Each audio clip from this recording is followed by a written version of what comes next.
Hey, yo, everyone, Andrew here, bringing you another video review.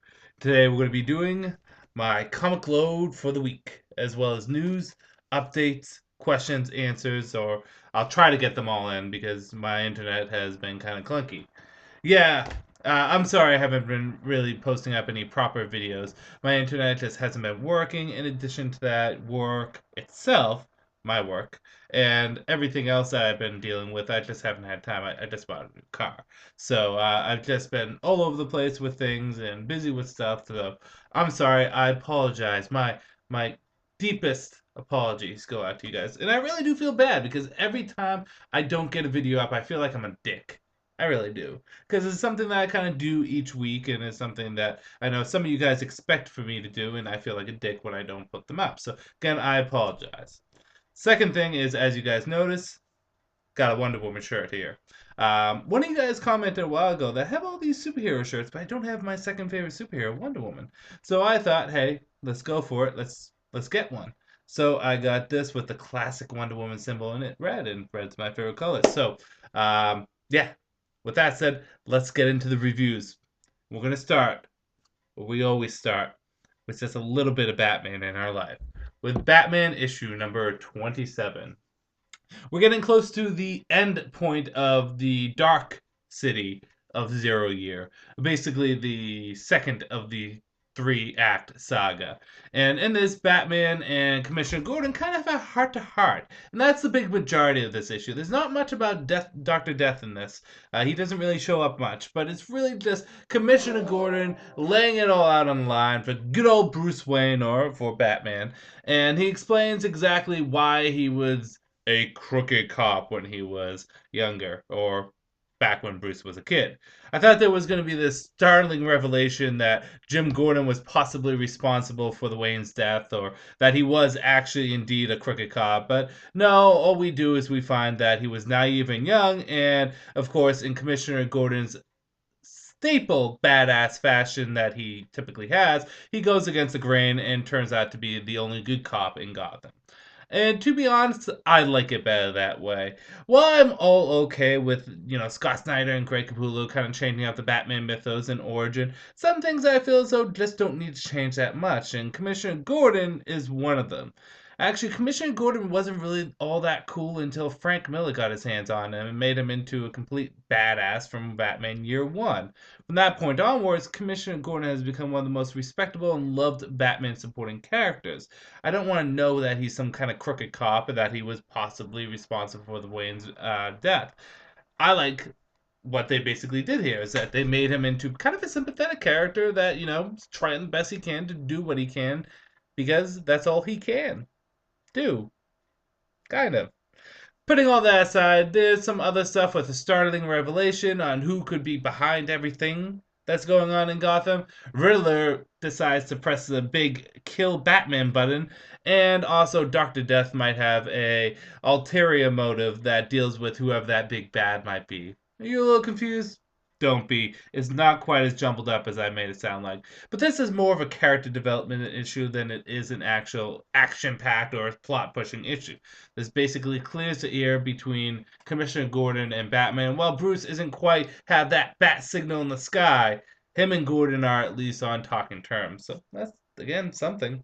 Um, I mean, is Greg Capullo and Scott Snyder just doing such a good job with this? I'm going to give it a 4.5 out of 5. The only reason why I'm giving it a 4.5 and not a full 5 out of 5 is the fact that, well, Dr. Death isn't really in it at all. And for a villain that you're trying to reintroduce into the new 52 and is clearly being promoted on the cover in some extent, it would have been nice to see a little bit of him. But besides that, I really thoroughly enjoyed the issue, and it's Zero Year has just been such a fun ride so far. By the way, who's been listening to Fat Man on Batman, Kevin Smith's Batman podcast? I recommend you watch it and well, listen to it and listen to some of the older ones because not only do I enjoy listening to Kevin Smith because he is such a I don't know, an intriguing character no matter what he talks about. But when he talks about Batman, it's just absolutely fantastic. So check out that Fat Man on Batman. It's really a fun thing. His talk with Greg Capullo and Scott Snyder on Zero Year, but also Death of the Family is just great. So Random plug. Moving on to Batman and Two-Face, issue number 27. Really Batman Robin, but I'm starting to realize that this comic is kind of turning into a team-up comic, which may not be a bad idea. Yeah, sure, it sucks that we don't have Robin anymore, but we've been getting some pretty decent good storylines out of it, and this new Two-Face storyline has been pretty darn good. Basically, this divulges a little bit more into Harvey Dent and what he was before he became Two-Face, and we found out that although he was, for the most part, a champion of justice for the DC universe and for Gotham City, that he does have kind of a dark, shady past to him too. That involves those sisters. Oh God, why don't I know their names? This is bad because I really McKillen sisters. So there is a little bit of darkness to Harvey Dent too. While this is going on, Bruce is trying to save everyone from everyone else. Will he be able to do it? Bum, bum, bum, bum. I don't know. Uh, Also, I will give this a 4.5 out of 5. The art is great. The action is intense. There's some really fun new gadgets that Batman pulls out, including shoe smoke bombs. Yeah, you gotta read it to actually know what I'm talking about. And the tension is really high. The only bad thing I could say is I really don't like the turn of making Commissioner Dent kind of shady before he becomes not Commissioner Dent. Wow, District Attorney Harvey Dent, Two-Face, make him kind of shady before he actually becomes Two-Face. Seems a little off, but besides that, a solid issue. Pick it up. Moving on to Red Hood and the Outlaws. Ra's al Ghul is pissed off, so Jason Todd says, "Hey, I got lightsabers. Let's fight." And the majority of the issue is just that. It's a conclusion to the story arc that has been building for the past few months, and it is, you know what, for the most part, pretty epic. It gives you a lot of closure when it comes down to a lot of characters in some way, shape, or form. Especially Jason, kind of finding his place in the world in a way. And there's some really nice, soft, touching moments in this too. The only complaint I could really have is that the fight scene's a little short between him and Ra's al Ghul, but I have a lot more interest and respect for some characters. In particular, Essence is a character that. Well, it's a character that I had a lot more respect for. It's a character that I really didn't care for, but she's grown on me quite a bit, and I really do like the evolution and change that they've done with her. Like I said, this is a solid issue, and I'm interested to see what the next story arc will bring for this title. 5 out of 5. Moving onwards is to Birds of Prey issue number 27. So basically, Black Canary finds out her husband's still alive, but in a vegetative state. So that's kind of sucks. And she only cares about that. While this is going on, she meets up with a woman. Well, not just she, but the whole entire Birds of Prey crew meets up with a woman whose name is, I believe, is Mother Eve or something like that. Sure. I really should know characters. It was 3 nights ago. Give me a break. But basically, it's an immortal who is at war with Ra's al Ghul. Hey, look, Ra's al Ghul making friends. He really has a great top 8 on MySpace because he's the only person still using MySpace. But basically, she's at a war with Ra's al Ghul, and she's imploring the Birds of Prey to actually help her out. However, one of the members decides that they don't really give a shit about fighting against Ra's al Ghul. Who is it? Just gonna have to really see. Good, bad, whether or not you should get it.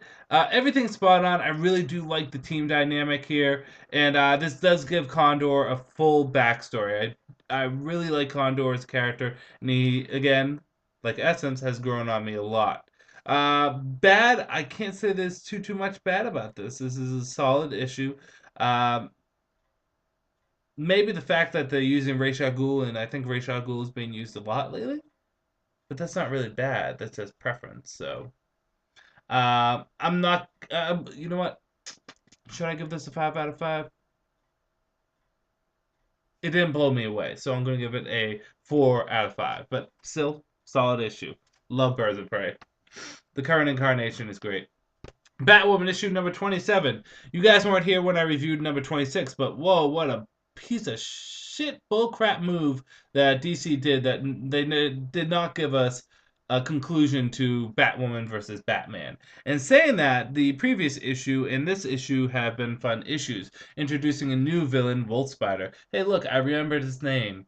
who is just a fun Catwoman-like thief who's willing to do, very dark, evil things and kill people like Batwoman. And Batwoman goes for a trip. She's kind of poisoned and drugged, and she goes through a trip while doing it. And in addition to that, basically gets kicked out of a window. Good, bad, whether or not you should get it. Fast-paced issue, fun art, and Wolf Spider is a great villain. The trippiness, though, I don't think was necessary. It lasts for, ready, 1, 2, 3, 4, 5, 6 issues. 7, 8 issues, which I believe the art is done by Francis Manifold, but it's way too, not issues, pages, way too many pages for a trippy flashback thing. Maybe a 2-page spread, but 4 2-page spreads, it's quite a bit. 4 out of 5. Batwoman, fun. Pissed that they didn't conclude that story arc, but shit happens. Harley Quinn. So Harley Quinn gets some puppies. Ooh, nice. Yeah, basically this issue is Harley Quinn and Poison Ivy teaming up to free some puppies and kitties and squirrels and a bunch of other parrots and shit. But they all are covered in blood, and there's a reason for that. There is a reason for that. You gotta admit that kitty is really cute.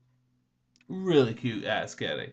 So, anyways, Harley Quinn and Poison Ivy team up to get these animals back, and that's the gist. Art great, story funny, dynamic good. Harley Quinn has been a thoroughly strong issue since its inception. 5 out of 5. Check it out.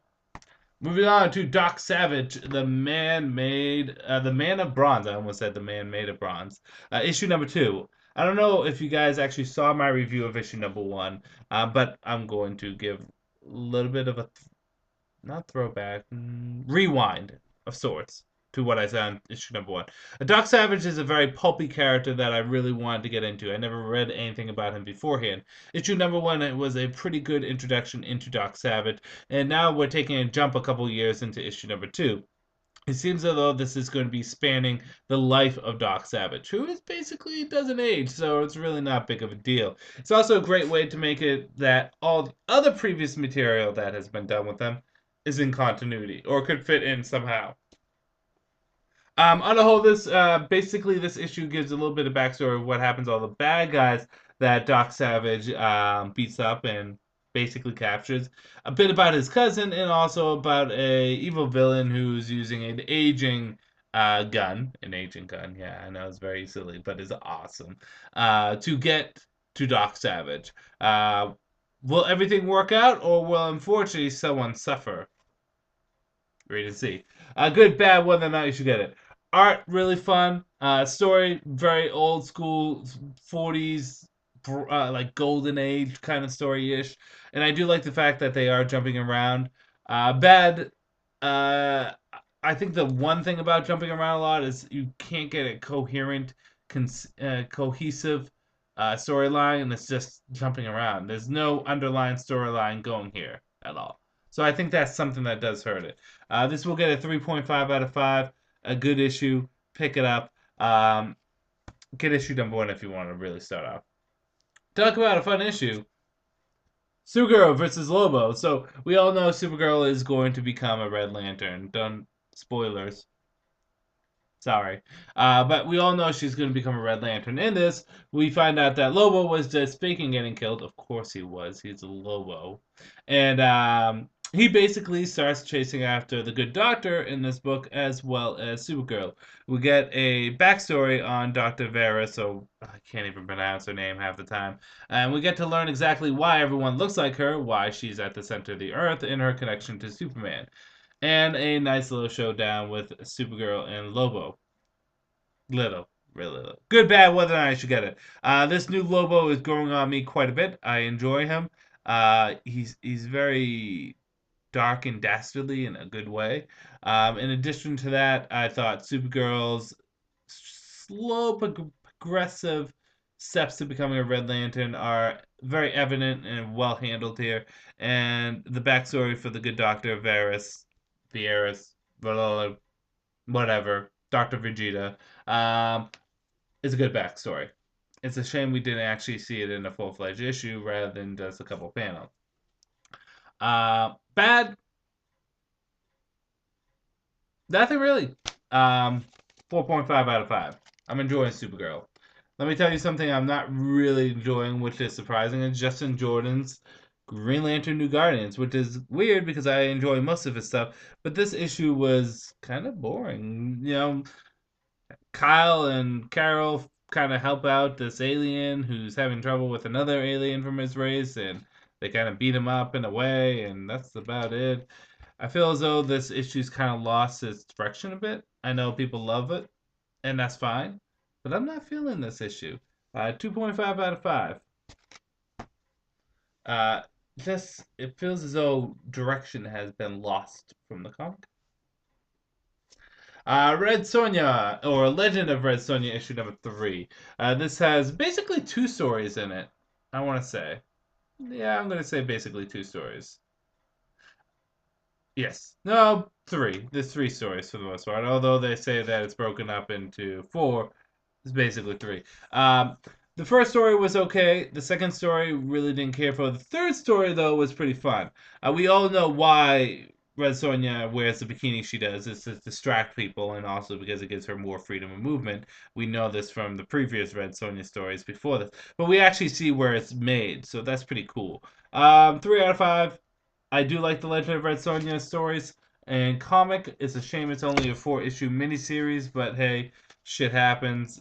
The main Red Sonja, and it's a shame because the main Red Sonja should be continuous, hardcore storylines. Well, this can be kind of, hey, this is what happens you did here and here and here, and just like single stories. But for the most part, it was fun. Pick it up if you're a Sonya fan. If not for the cover, the covers for these have been really good covers. But yeah, Sonya, 3 out of 5. Tradition Pandora. Yeah, so Pandora kind of gets a Super Saiyan mode in this.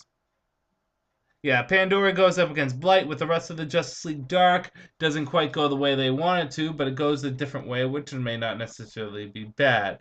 And that's the basic gist. Good, bad, whether or not you should get it.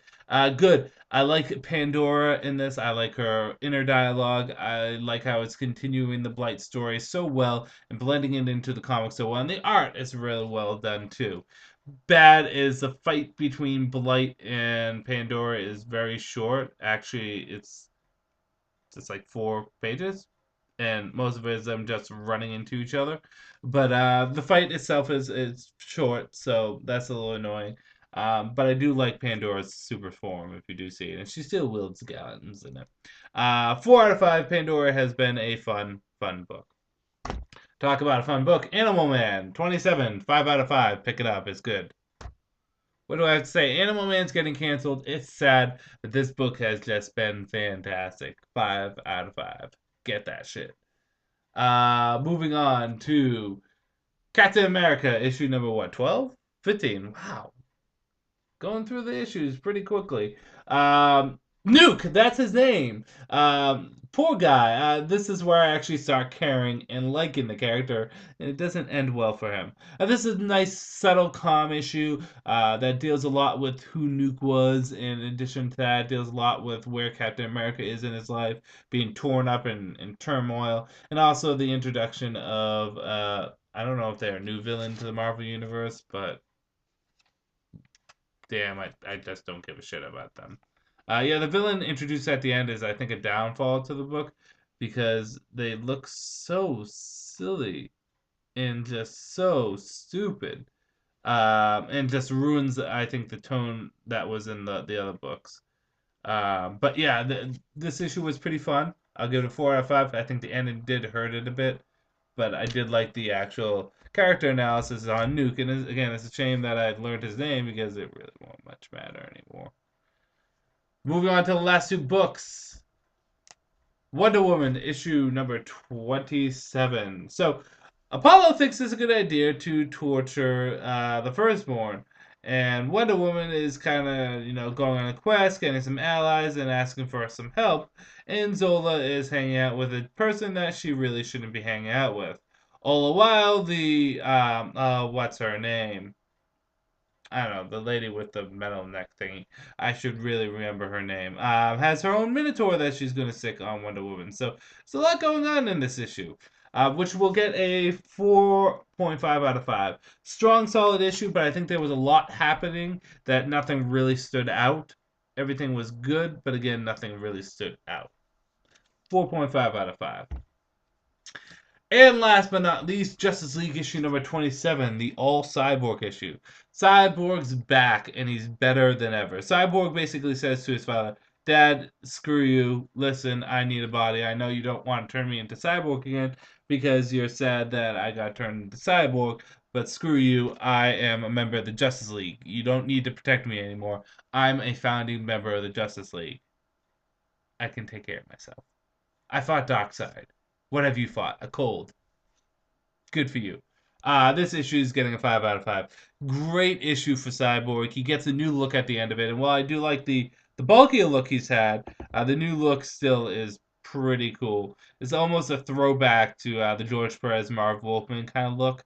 Again, modernized and updated, but really it's just, I love the Cyborg issue. It's fun, and it's another example why Cyborg should get his own comic. 5 out of 5.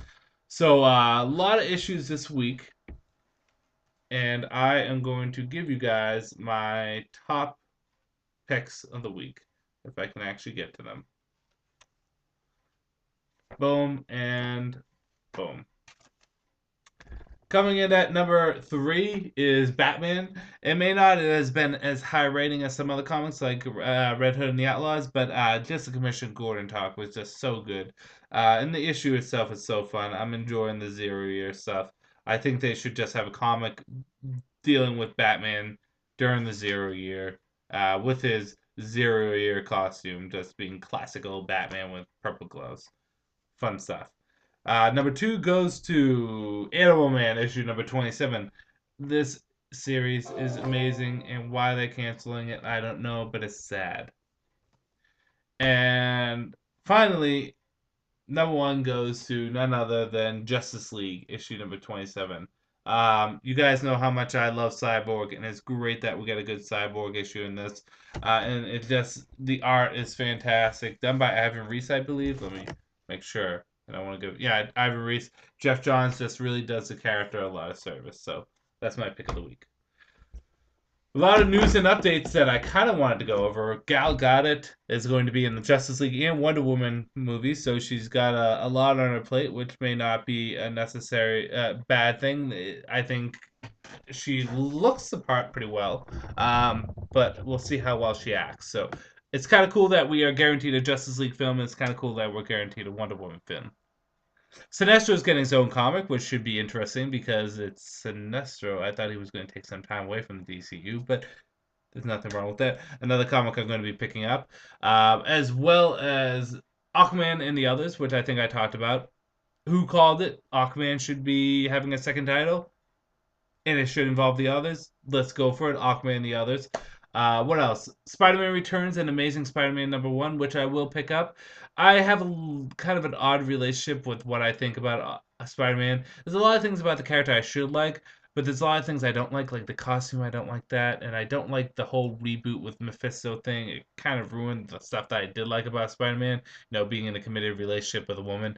But I am going to give it a shot, as well as I'm going to give She-Hulk a shot, because I love She-Hulk. She-Hulk's pretty awesome. Whether or not I'm going to continue Wolverine is up in the air, because why they're renumbering it, I don't know. Marvel renumbering stuff to number 1 is annoying. It sells, but it's annoying.